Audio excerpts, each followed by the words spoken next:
Welcome to people on Internet. My name is Tyler. Today I'm going to show you guys my Optimus Prime G1 rig. So first up, when you actually download this, you're going to have two different things you can download. A rig demo, which will literally just be this video that you're watching from either my YouTube channel or through this folder to where you can access it offline. And then the actual Optimus Prime G1 rig. So you're going to get a zip folder, so I'm just going to extract this. I'm going to drag this over here. Open it up, click again into it, and you're going to get four sets of files here. One of them is going to be in a folder, and so we'll actually go through here. So this is just FBX and OBJ exports of the file, just in case you needed to bring it to another program. And the actual blend file, which houses everything, and then a blend one, which is just an autosave feature that Blender has when you hit save. And then lastly, a README. And this README basically just includes version numbers, and I plan to continually update this rig. For the future, I will add a trailer from the actual cartoon and then also continually add and improve the rig. So I'm going to open this up. We're going to jump right in. Okay, so before we jump into the actual rig, I want to talk about our scene collection really quick. So first up, I have just an overall collection that houses everything: a geo, a rig, do not touch, and a grease pencil outline collection. Now the do not touch, this just houses the shapes and text for the rig, and then grease pencil outline I'll go into later. So first up, I'm just going to click on the rig. I'm going to hit Control Tab, and this is the robot rig box. You can rotate, translate, and also scale this up and down for your animating needs. And I have three categories of visibility, one of them being FK, IK, and then individual. Now you can select all of these and turn these on and off in this little submenu here in the item in the properties, or you can go to bone properties and then control them from the custom properties. Now in the IK section, you can toggle these on and off, or you can left click and then drag for every visibility option. And for this rig, you have IK hands, legs, and then a COG controller. And then lastly, for the individual, this just houses stuff like the matrix controller and the gun controller. Now going into the IK-FK switches. First up, we have a function for the shoulders so that you can attach them for posing and then detach them for transformation needs. And then I have two bones here, one here and the other on the other side, for preset positions for placing the gun, and then also the matrix handle. And you can move these bones around freely to where you need them. And then lastly is the FK-IK on-off switches for the actual rig, 0 being FK and then IK being 1. Now going down to the last function, this transform text doesn't do anything, it's all in the arrow. And before you do this, you want to make sure that the shoulders are attached, as when I was animating this, I had it preset to be on attached, then to be detached. And also just make sure that these values are set to their defaults, which are 0. Okay, so now once everything is ready to go, all you need to do is just scoot this arrow to the value of 1, and be careful because you can put this value above. I do have a limit, but Blender still allows you to translate it. It's not like a hard lock, so if you try and move it back and nothing's happening, that's most likely why. So now that the truck is all transformed and ready to go, you have a new movement controller just for the truck, and then a rig box which houses the steering wheel, the front suspension, and the back suspension. In this rig box also you can scale, move it around, and rotate. And lastly, I'm going to actually detransform this really quick. Make sure this is set to 0. For this, when you transform it, you have to make sure that these controls are on FK, just because the preset animation was made using the FK bones. So I will show you what it looks like if you don't use the FK.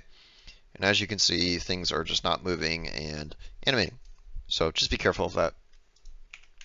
Okay, so now I'm going to move into each of the bone functionalities for the rig. Starting with the top of the rig here, I'm just going to go top to bottom and then out to the sides of the arms.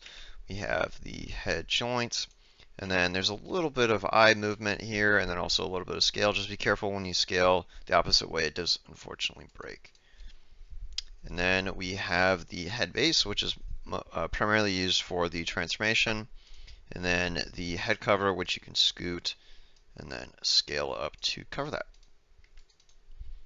And then going over to the actual lights, you can scoot these over, rotate them for the robot or the truck transformation. And then the torso has a little bit of movement, a little bit of weight painting. This is the only part that has weight painting due to it just, I feel like it needed some posability features. And with the torso, there is a little bit of a gap here just because of the relationship of just parenting bones and weight painting. But most of the time, you're not going to be posing it too long like this, so it shouldn't be that big of a problem. And I may adjust that in the future as well. So now opening the torso doors here, we have another door, which is just, I feel like with the concept and designs of Optimus, it wasn't super consistent, so I just figured I'd make another door to house the actual matrix. So we can open this up, scoot this over. This you can rotate, translate, and also scale it. And then the handles come apart. And then you have control over the orb as well. So now packing all that back in, scooting down a little bit, we have the torso belt. This movement is primarily used for the actual transformation, and then the bumper as well is primarily used for the truck. And then lastly, the CUG controller, and as you can see, it's not doing anything right now. That's because the IK legs need to be turned on. And now, as you can see, it is working functionally. I'm going to turn these off. So going down now to the actual legs here. As you can see, you can pivot, rotate, so on and so forth, and then these rotates. And then for all of the wheels, they have a primary rotation translate control. And then they also have a smaller control, which is just used for all of the preset and animated functions of the rig. Now going down, we have the foot cover here. No rotations, but a little bit of translation for some posability. And then lastly, the foot control. And then I'm going to turn on the IK controllers, so you can see, scooting these around, and then also the FK will copy the IK rotations and whatnot, so you don't have to worry about those.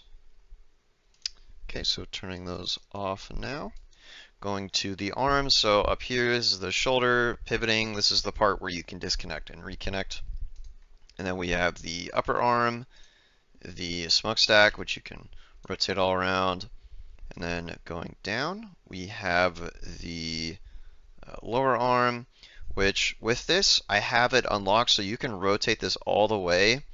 Blender sometimes does not like to interpolate this rotation, just be careful with this as it may start freaking out and just start rotating drastically, but this way you can bend it up and down and so on and so forth. And then under the lower arm, you have this little rotation point for the front tires. You can scoot this up and down. And then the front rotator for the tire. And then the manual rotation and the smaller rotation. And then this is the tire guard. You can kind of rotate this, move this up and down a little bit. And then going down here, we have this little light cover. So when the actual hand goes inside of the arm, you can scoot this down and then rotate this and then scoot it down. Put that back here. And then inside the actual hand, or inside the actual arm, you have this thing called a hand slider where you can just scoot it back. And then obviously the hand will be enclosed so the thumb doesn't poke out. And then we have the palm movement, and then a thumb, and then all of the fingers. And the thumb is placed like this just because It's easier to be defaulted like this, and then you can scoot it all around, pose, so on and so forth. And then I will turn on the arms here. So special note for the actual IK arms, when you pose these, as you can see, it doesn't actually rotate the FK palm because the IK, in order for the arms to be straight, they were placed in an awkward position. So I ended up just leaving the palms to be manually posed. And then each IK joint has an elbow control. Let me actually turn that back on for the legs as well, just so you can see. So that will help out if you have any issues with rotations. So all of these back to 0 now. Okay. And then the gun just has pretty basic movement rotation, and then magazine and a trigger. Okay, so now I'm going to go into the truck form here. Slide this all the way to 1. So as I've gone over previously, you have the actual truck transform, and then we have some new controllers here. So these arrows are literally just all manual controls for the actual movement of the wheels. And then same thing with the smaller ones, just more animated stuff. And then the actual rig box, which I've already showed off. So that should be it for that. And now going down to the actual just transform controls, you have the robot one, and lastly the global transform, which can move, rotate, and then also scale everything in the rig. Okay, so now I'm going to talk about the grease pencil outline function here. So before we go into that, make sure the do not touch folder is set to off, just because the grease pencil will still see things that are even with the visibility off and in the renders are off, it will still see it, so just make sure it's completely disabled. And before turning this on, the entire process is extremely laggy for Blender to do, so preferably you would do all of your animation and then occasionally just check how the grease pencil is looking, or to do all of it and then just add this on at the end. So I'm going to turn this on, and as you can see, it's already drawing an outline here, and I'm just going to go into the animation section here. And as you can see, I need to turn on the actual viewport shading, and the textures only work with Eevee. If you turn on cycles, it's just going to give you this weird blob. So make sure you're on Eevee. And as you can see here, it's drawing this outline, and you can adjust this outline, I believe, in the grease pencil section. Make sure you are out of the actual rig and grease pencil under the modifier section, and then turn off the real-time display. If you just try and hide it in viewport and in render, it will still be doing the process and still cause your rig to be laggy. And that is it. I'm going to go back to my modeling thing over here. So I just want to thank you guys for watching the video. Hope you enjoyed, and I'll see you guys on the next video.